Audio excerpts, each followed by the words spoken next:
Ассалаумағалейкум құрметті көрермендер. Қызыл қағаз YouTube арнасына қош келдіңіздер.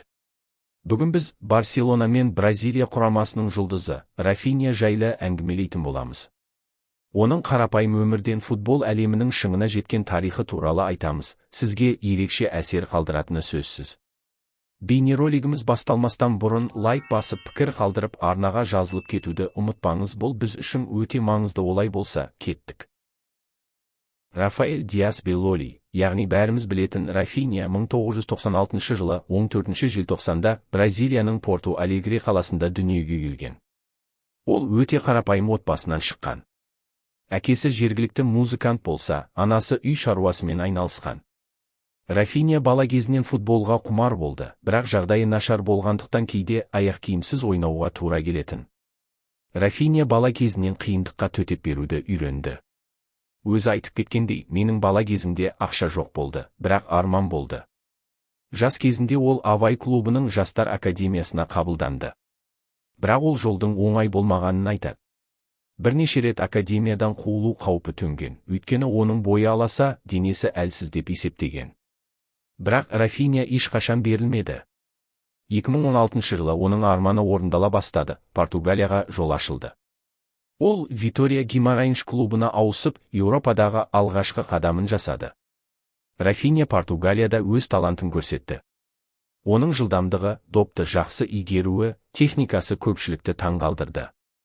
2018 жылы ол Спортинг Лиссабонға өтті. Мұнда ол Еуропа лигасында ойнап тәжірибесін шыңдады. Ал 2019 жылы Рен клубына ауысты. Бұл клуб үшін шамамен 21 миллион еуро болатын трансфер болды. Францияда ол нағыз жұлдызға айнала бастады. Сол маусымында Рафинья Рен үшін жақсы нәтиже көрсете бастады. 36 матчта 8 гол және 7 ассист беріп көзге түсті. Бұл көрсеткіштер Рафиньяның қабілетінің ашылуына және жаңа ортаға тез бейімделуіне айқын дәлел болды. Ол клубқа Лига 1-де 3-ші орын алып, УЕФА Чемпиондар Лигасына алғаш рет қатысуға мүмкіндік берген маңызды ойыншы болды.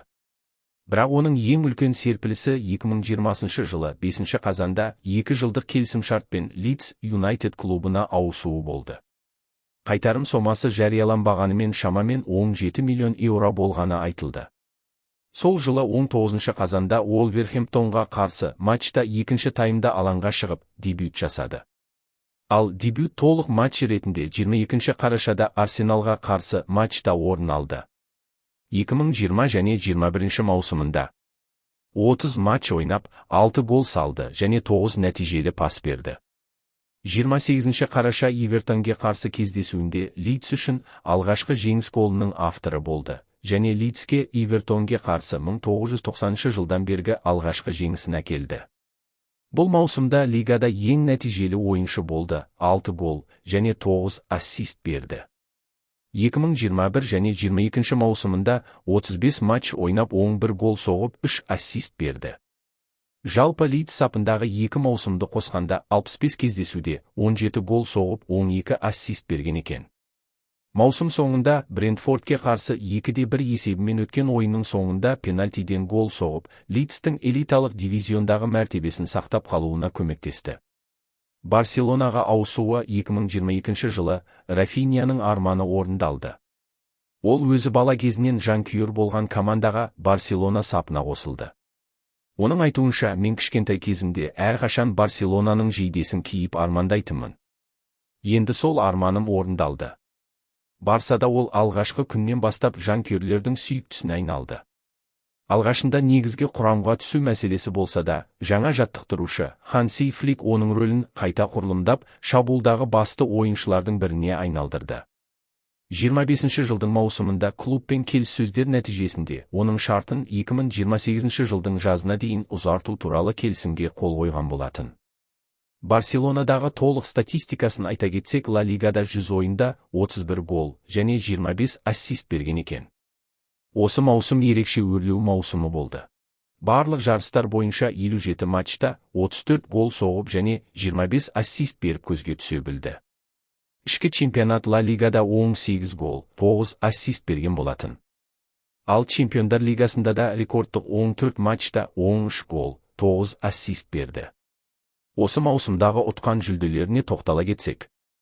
Ла Лига, Испания кубогы мен Испания суперкубогын жеңіп алды және Ла Лиганың 2024 және 25 маусымының үздік ойыншысы болып танылды.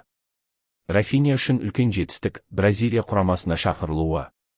Ол алғаш рет 2021 жылы ұлттық құрамаға қосылды. Содан бері ол құраманың негізгі ойыншыларының бірі болып келеді. Оның жылдам ойыны мен батылдығы Бразилияға үлкен күш берді. Жеке өмірі туралы айта кетсек. Рафиня қарапайым әрі отбасы құндылығын бірінші орынға қоятын адам. Ол өзінің кішкентай кезіндегі қиыншылықтарын ешқашан ұмытпайды. Әрдайым туған қаласына барып, достарына көмектесіп тұрады. Рафиняның өмір жолы табандылықтың, арманға берілмеудің ең үлкен дәлелі. Ол қарапайым бала болып дүниеге келіп, қазіргі таңда Барселона мен Бразилияның басты жұлдызына айналды. Бұл Рафиняның тарихы еді, достар. Егер сізге ұнаса, лайк басып, арнаға жазылуды ұмытпаңыз. Ал келесіде қай футболшы жайлы бейнеролик жасайық комментарийге жазыңыз. Ендеше келесі кездескенше сау болыңыздар.